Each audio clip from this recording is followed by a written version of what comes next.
முகத்தினை மறைத்து ஒரு கருப்பு துணியால் மறைத்து தொப்பி போட்டு கண்ணாடி போட்டு தான் அந்த சாதி அந்த மதம் அந்த இனம் அதெல்லாம் எனக்கு விருப்பம் இல்லை. நான் ஒரு தமிழ் தேசிய பற்றாளர் என்று கொக்கிக்குமார் என்ற இந்த சமூக வலைதளங்கள் மத்தியில் தன்னுடைய பிள்ளையானவர்கள் குற்றங்கள் எதுவும் செய்யாமல் சிறையில் அடைக்கப்பட்டாரா? தொடர்ச்சியான கொலைகளில் இவருக்கும் சம்பந்தம் இருக்கு, இவர் தான் பின்னணியில் இருக்கிறார் என்று நான் ஒன்று செய்யல, எல்லாம் போய் என்று சிறைச்சாலை வாங்கப்படும் பாதிக்கப்பட்ட மக்களுக்கு நீதி வழங்கும் வகையில் அவருக்கு தண்டனை ஆட்சி அதிகாரங்களை கைப்பற்றிக் கொள்வதற்காக மனித மிருகங்களால் மேற்கொள்ளப்பட்டது என்று பார்த்தால் தமிழ் தேசிய பற்றாளரும் குறிப்பாக உண்மைகளை ஆதாரத்துடன் இந்த சமூக வலைதளங்களில் பதிவிடுபவர் யார் இந்த கொக்கிக்குமார். அடுத்தது பிள்ளையானவர்கள் குற்றங்கள் எதுவும் செய்யாமல் சிறையில் அடைக்கப்பட்டாரா என்ற ரீதியில தான் இன்றைய காணொளி அமையப்போகிறது. குறிப்பாக பிள்ளையானவர்கள் எல்லோருக்கும் தெரியும், பிள்ளையானவர்கள் பல்வேறுபட்ட கொலை குற்றங்கள் மற்றும் திட்டமிடப்பட்ட குற்றங்கள் என்று நிறைய குற்றச்சாட்டின் அடிப்படையில் இன்று சிறையில் இருக்கிறார். அவர் ஆரம்பத்தில் பேராசிரியர் ஒருவர் கடத்தப்பட்டு காணாமலாக்கப்பட்ட சம்பவத்தின் தொடர்பில் அவர் கைது செய்யப்பட்டு சிறையில் அடைக்கப்பட்டார். பின் உயிரினர் தாக்குதல் அவருக்கு சம்பந்தம் இருக்கிறது, கோட்டபாய ராஜபக்சவுடன் நெருங்கிய நண்பர் என்ற ரீதியில் பல்வேறுபட்ட விசாரணைகள் சென்று கொண்டிருந்தது. பிற்பட்ட காலங்களில் இப்ப அண்மையில ஒரு மட்டக்களப்பில் நடைபெற்ற தொடர்ச்சியான கொலைகளில் இவருக்கும் சம்பந்தம் இருக்கு, இவர் தான் பின்னணியில் இருக்கிறார் என்று இப்பொழுது பல்வேறுபட்ட கொலை குற்றங்களும் அவர் மீது சுமத்தப்பட்டது. இந்த அடிப்படையில் நேற்றைய தினம் மட்டக்களப்பு நீதிமன்றத்துக்கு அவர் அழைத்து செல்லப்பட்டிருந்தார். அப்ப நீதிமன்ற நடவடிக்கைகளை முடிந்து மீண்டும் சிறைக்கு செல்லும் வழியில ஊடகவியலாளர் கேட்ட கேள்விக்கு உடனடியாக சொல்ற, நான் ஒன்று செய்யல, எல்லாம் போய் என்று சிறைச்சாலை வாகனத்தில் இருந்து மாதிரி கத்தி கொண்டிருந்து போயிருந்தார். அப்ப இது தொடர்பாக கருத்து தெரிவித்த யார் அமைச்சர் பொதுமக்கள் பாதுகாப்பு அமைச்சர் ஆனந்த விஜயபால அவர்கள் ஒரு முக்கியமான விடயத்தை நேற்றைய தினம் தெரிவித்திருக்கிறார்.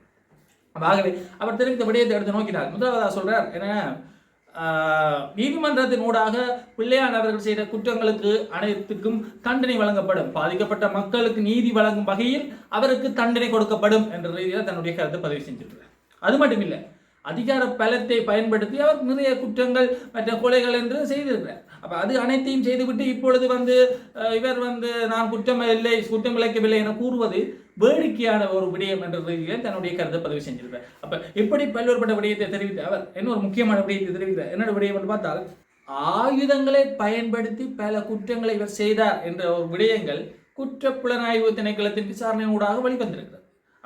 ஆகவே அவர் சரியான முறையில் அவர் மறைத்து இதுவரை காலமும் அதிகாரத்தை பயன்படுத்தி மறைத்து வைத்திருந்த அனைத்து விடயங்களும் ரகசியங்களும் சம்பவங்களும் இப்போ வெளிவர தொடங்கியிருக்கு. ஆகவே அவர் தண்டிக்கப்பட்டு சிறையில் அடைக்கப்படுவது உறுதி என்ற மாதிரி தன்னுடைய கருத்தை பதிவு செஞ்சிருக்கிறார்.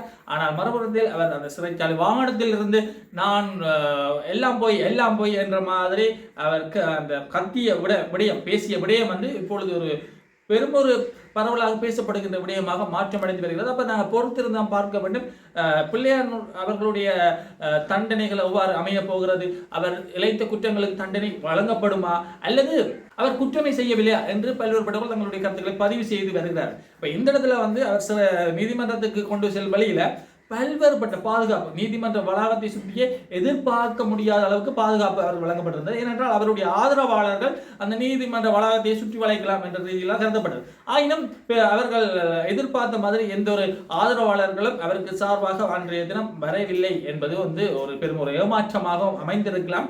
அதே நேரத்தில் அவருடைய கட்சி சார்ந்த உறுப்பினர்களோடு கூட பெருமளவில் வரவில்லை என்பதும் இங்கு முக்கியமாக கவனிக்கக்கூடிய ஒரு விடயமாக காணப்படுகிறது. ஆகவே பொறுத்திருந்து பார்ப்போம் எவ்வாறு இந்த குற்ற விசாரணைகள் செல்ல போகிறது. அதே நேரத்தில் இந்த உயிரினாயிரம் தாக்குதலில் சம்பந்தப்பட்டவர்கள் நிறைய பேர் கைது செய்யப்பட்டிருக்கிறார்கள். அப்ப அந்த கைது செய்யப்பட்டிருக்கிறார்கள், விசாரணைகள் பல்வேறுபட்ட வகையில் நடைபெற்று வருகிறது. ஆகவே இந்த விசாரணைகள் மூலம் உண்மையான குற்றவாளிகள் தண்டிக்கப்படுவார்களா?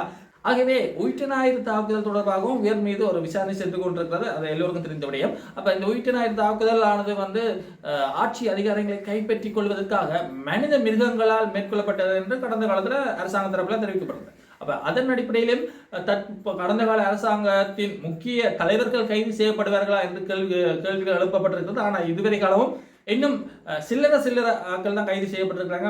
மெயின் ஆட்கள் இன்னும் கைது செய்யப்படவில்லை என்ற ஒரு விடயம் காணப்படுகிறது. அப்ப அவர்களும் கைது செய்யப்பட்டு சிறையில் அடைக்கப்படுவார்களா என்ற மாதிரி தான் பார்க்கப்படுகிறது. ஆகவே நாங்கள் பொறுத்திருந்து பார்ப்போம், பிள்ளையான் அவர்களுடைய விசாரணைகள், அவர் செய்த குற்றங்கள், அவர் செய்த துரோகங்கள் வெளிவருமா அல்லது அவர் துரோகம் இழைக்கவில்லையா என்ற ரீதியை பார்க்கப்பட வேண்டும். அப்ப நாங்கள் பொறுத்திருந்து பார்ப்போம். இந்த இடத்துல நாங்கள் இன்னொரு முக்கியமான விடயத்தை பார்க்கணும்.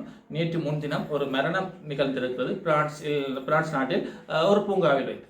யார் அந்த மரணித்தவர் என்று பார்த்தால் தமிழ் தேசிய பற்றாளரும் குறிப்பாக உண்மைகளை ஆதாரத்துடன் இந்த சமூக வலைத்தளங்களில் பதிவிடுபவர் தன்னுடைய முகத்தினை மறைத்து ஒரு கருப்பு துணியால் மறைத்து தொப்பி போட்டு கண்ணாடி போட்டு தான் அந்த சமூக வலைத்தளங்களில் மத்தியில் அவர் பெறுவார். ஏன் அதற்கு அவர் கூறிய காரணம், நான் இன்னவர் என்று வெளிப்படுத்தினால் எனக்கு ஒரு பேரை சூட்டி விடுவார், அந்த சாதி, அந்த மதம், அந்த இனம், அதெல்லாம் எனக்கு விருப்பம் இல்லை, நான் ஒரு தமிழ் தேசிய பற்றாளர் என்ற ரீதியில் நான் இவ்வாறு என்னுடைய அடையாளத்தை மறைத்து நான் சமூக வலைத்தளங்கள் மத்தியில் வரப்போகிறேன் என்ற மாதிரி பல்வேறுபட்ட உண்மைகளை பல ஆதாரத்துடன் வெளியிடுபவர் தான் இவர். யார் என்று பார்த்தால் தன்னை ஒரு கொக்கி குமார் என்ற ரீதியில் இந்த சமூக வலைத்தளங்கள் மத்தியில் தன்னுடைய அடையாளத்தை வெளிப்படுத்தியிருந்தார்.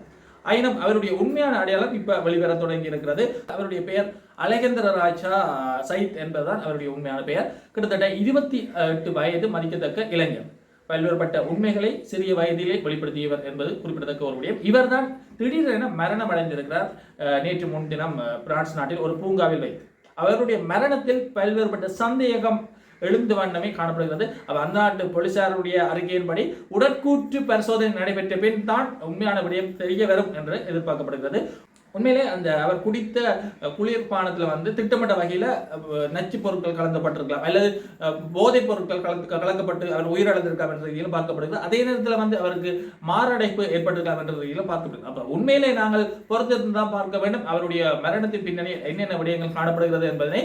இது பெரும் ஒரு இழப்பாக ஈழத்தமிழர்கள் பார்க்கிறார்களா என்ற ரீதியில் நாங்கள் பார்க்கக்கூடிய விடயமாக இருக்கிறது. இந்த சமூக வலைத்தளங்களை அதிக அளவில் பயன்படுத்துகின்ற அனைவருக்குமே அவர் யார் என்று அறிந்திருப்பார்கள். உண்மையிலே அவருடைய கருத்துக்கள் இன்றைய இளைஞர்களை ஈர்க்கக்கூடிய வகையில் உண்மைத்தன்மை பொருந்தியதாக பார்க்கும் அளவிற்கு காணப்பட்டது என்பது கூட நாங்கள் இங்கு அவதானிக்கக்கூடிய ஒரு விடயமாக காணப்படுகிறது.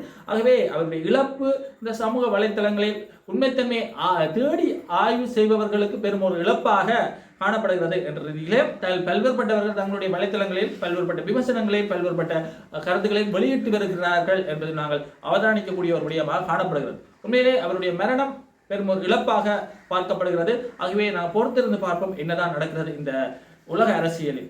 அதுவும் குறிப்பாக இலங்கை அரசியலை பொறுத்த வரைக்கும் பல்வேறுபட்ட மாற்றங்கள் நடைபெற்று வருகிறது. இப்ப இருக்கிற அரசாங்கம் பல்வேறுபட்ட விடயங்கள் கிட்டத்தட்ட பல்வேறு பொருளாதார திட்டங்களை முன்னிறுத்தி பல்வேறுபட்ட விடயங்களை இவர்கள் நடைமுறைப்படுத்தியிருந்தாலும் பல்வேறுபட்ட சறுக்கல்களும் காணப்படுகிறது என்பதனை நாங்கள் அவதானிக்கக்கூடிய விடயமாக காணப்படுகிறது.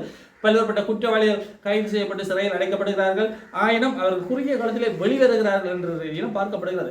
ஆனால் சரியான முறையில் சரியான குற்றவாளிகள் இன்னுமே தண்டிக்கப்படவில்லை என்ற ரீதியிலும் பார்க்கப்படுகிறது. அதே நேரத்தில் இப்ப பிள்ளையானவர்கள் பல்வேறுபட்ட விசாரணைகளுக்கு உட்படுத்தப்பட்டிருந்தாலும் அவருக்கு இன்னும் பூரணமான விசாரணைகள் முடிவரவில்லை. அவர் செய்த குற்றங்கள் இன்னும் வெளிவரவில்லை என்ற ரீதியிலும் இன்னும் கருத்துக்கள் நிலவிய வண்ணமே காணப்படுகிறது. அப்ப அரசாங்கத்தின் தரப்பில் பல்வேறுபட்ட விடயங்கள் தெரிவிக்கப்பட்டாலும் அது ஒரு எழுத்தடிப்பாகவே காணப்படுகிறது என்ற ரீதியிலும் பார்க்கப்படுகிறது. ஆகவே நாங்கள் பொறுத்திருந்து பார்ப்போம் இலங்கை அரசியல் மற்றும் உலக அரசியல், குறிப்பாக ஈழத்து தமிழர்கள் அரசியலில் எவ்வாறான காய் நகர்வுகள் செல்கிறது என்பதனை.